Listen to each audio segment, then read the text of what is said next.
What's going on, guys? Welcome back to another episode of The Corner Office, where Ruhan and I sit down with Philadelphia's leading entrepreneurs and executives. Today we're sitting down with Frank Plum, President of Workplace Human Capital Management.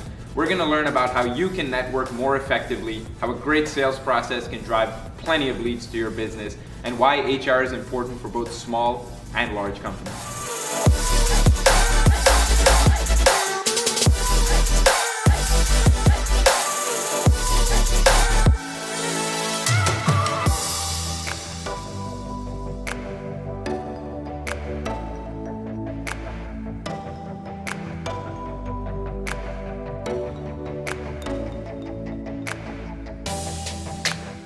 Awesome, Frank. So thanks so much for coming on an episode of The Corner Office. I know Tess, myself, Ruhan, we really appreciate you. It's about time we got one of our networking friends. Well, thank you for having me. On an episode. We've had a lot of entrepreneurs, business owners, and executives come on the show who started their business at a young age. They didn't have a lot to lose. Yeah.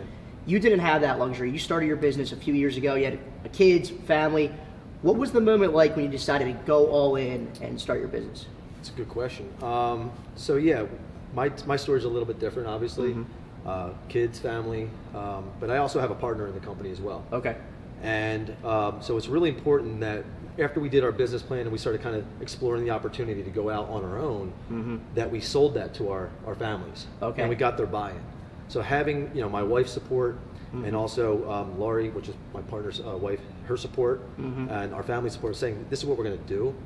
Let's go do it. Okay. If they didn't say yes, we weren't. So that was the biggest sale you had to close in regards to the business. Yeah, if you don't have your family support, and it's not even just your immediate family. It's like also your parents, your sister, your cousins. Let them know what you're doing, and that way they can support you. When there's need. Got it. So we have a large audience of sales professionals. Something that interested and intrigued me on our phone call Monday. You guys acquired 350 clients in just under 3 years organically, and that's really the key word here. It's under 2 years, actually. Under 2 years. Yeah. What does that sales process look like for you guys at your company to acquire 350 in under 2 years? Yeah.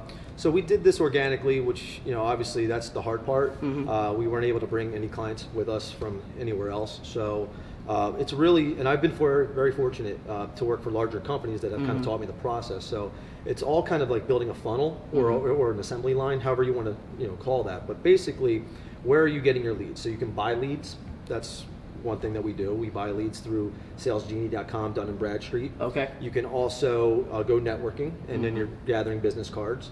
Right, and then you can also go to channel partners. So in our case, channel partners are accounting firms, bookkeepers, also insurance agents. They have other businesses that have a need for what I do. Okay. So we're gathering all these leads, if you want to call it, and putting them into the funnel. Then the second part of that process is converting those leads into actual appointments.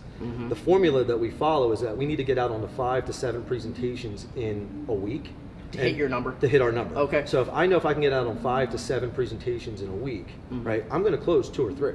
If I'm a bad salesperson, I'll close 2. If I'm a good salesperson, I might close 4 or 5. Okay. So I know in any given year I can do over 104 to 150 brand new clients every single year just by following that process. Now, being disciplined with the process. Being very disciplined with the process. Now, Okay. it's not an easy process to do by yourself. I can't do all the telemarketing myself. I can't do all the networking myself. So I built a team around me as well, where I actually have somebody who's doing the marketing, going to events for us, as well as I do, right? And then I also have people that are religiously just pounding the phones, setting up the appointments for me to get out there to close. And they work for your company. You're not outsourcing that, so you control the message. I control the message. Okay. I've tried it the other way. So a good thing to know is I've actually tried outsourcing it to these firms that'll do the telemarketing for, and you pay $2,500, $3,000, $4,000 for a campaign, and then you go to the appointment, and they're not really teed up.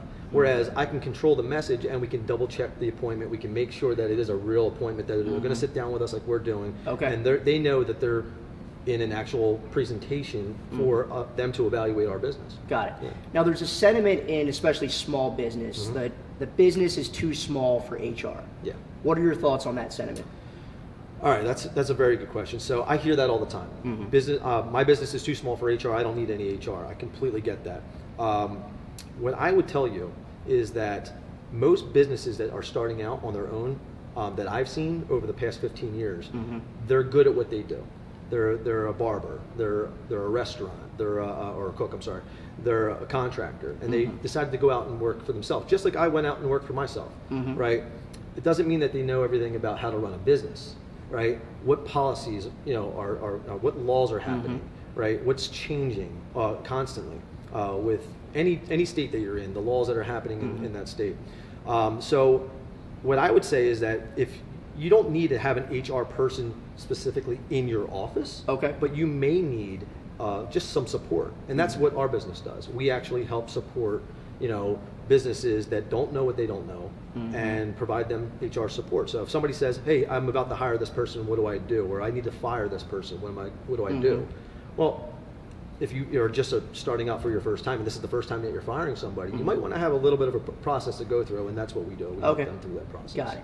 Now, I do a lot of networking. I'm at events all the time, but I think you have me beat when it comes to events. I follow you on social media. It seems like you guys are at an event almost three to four times a week. 3 to 4 times a week is the plan. Is the plan. Yeah. Now, there's a lot of people out there that think that networking events is a waste of time. What are 3 actionable tips people can take at networking events and with networking to get more out of that and bring in business? I would say that networking is not a waste of time. Okay. It's definitely not a waste of money. I think it's a very good marketing tool.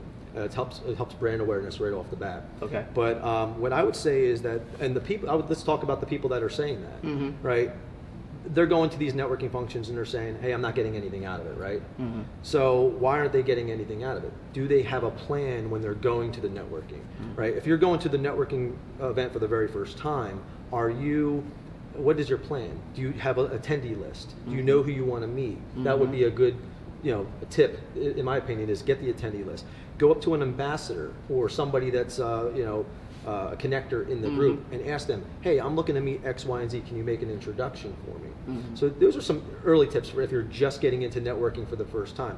What I would say my plan is I want to be involved with any group that I get involved with. So you'll notice this about our networking is that every single organization that we're a part of, whether it's a chamber, whether it's a Jersey Man, whether it's Tri-State HMRA, I'm on a board or a committee.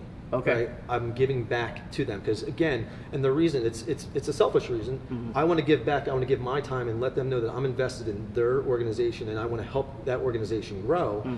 And I want them to think of me when somebody says, "Hey, I need help with HR. I need help with payroll, or I need help." You're the go-to guy. I'm the go-to guy for that. So it's a little bit of an investment, but it comes down to consistency, right? Showing up consistently to the events. If you show up to one event and then you wait 6 months and no show for all those other events, it's not going to work. If you're out of sight, you're out of mind.